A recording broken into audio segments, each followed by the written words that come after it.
অশোকনগরের 11 নম্বর ওয়ার্ডে বিজয়া দশমীতে দেখা গেল এক অন্যরকম আবেগময় ছবি। উৎসব মানে আনন্দ, খাওয়া দাওয়া, প্যান্ডেল হপিং। কিন্তু অনেকেই শারীরিক অসুস্থতার কারণে বাড়ির বাইরে বেরোতে পারেন না। সেই সব মানুষদের আনন্দে সামিল করতে 11 নম্বর ওয়ার্ডের কাউন্সিলর কাজল রায়, তৃণমূল কংগ্রেসের অশোকনগর শহর সহ সভাপতি অনুপ রায় এবং দলের কর্মীরা এগিয়ে এলেন। হাতে তুলে দিলেন নতুন পোশাক আর মিষ্টি। মা দুর্গা ফিরে গিয়েছেন কৈলাসে। কিন্তু এই উদ্যোগ প্রমাণ করে মানবিকতার আলোয় ভরে উঠতে পারে বিজয়া দশমীর দিনও। ভালো লাগছে, এরকম তো দেখা যায় না এখন আর কোথাও। বিজয়াটা শুধু কি আমাদের জন্য? আমি এই চিন্তা ভাবনা করবার পর আমি গত দুদিন আগে আমি আমার সকল কর্মীদের, মানে তৃণমূল কংগ্রেস কর্মীদের, মহিলা, পুরুষ, ছাত্র, যুব সবাই নিয়ে আমি একটু আলোচনা করেছি কমিউনিটি হলে।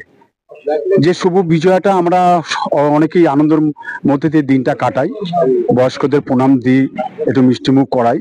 কিন্তু আমি ভেবেছি যে কিছু মানুষ আছে বাড়িতে বসে আছে, সত্যি অসুস্থতার মধ্যে দিয়ে সে দিনের আলো কখনো বাইরে বেরোতে পারে না।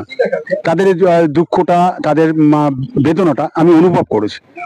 তাই আলোচনার মধ্যে দিয়ে আমরা বলেছিলাম যে বিজয়াটা আমরা ওই বাড়িগুলিতেই যাব, যারা অসুস্থ হয়ে বসে আছে তাদের বাড়িতে যাব, মিষ্টিমুখ করবো, নতুন একটি বস্ত্র দেবো।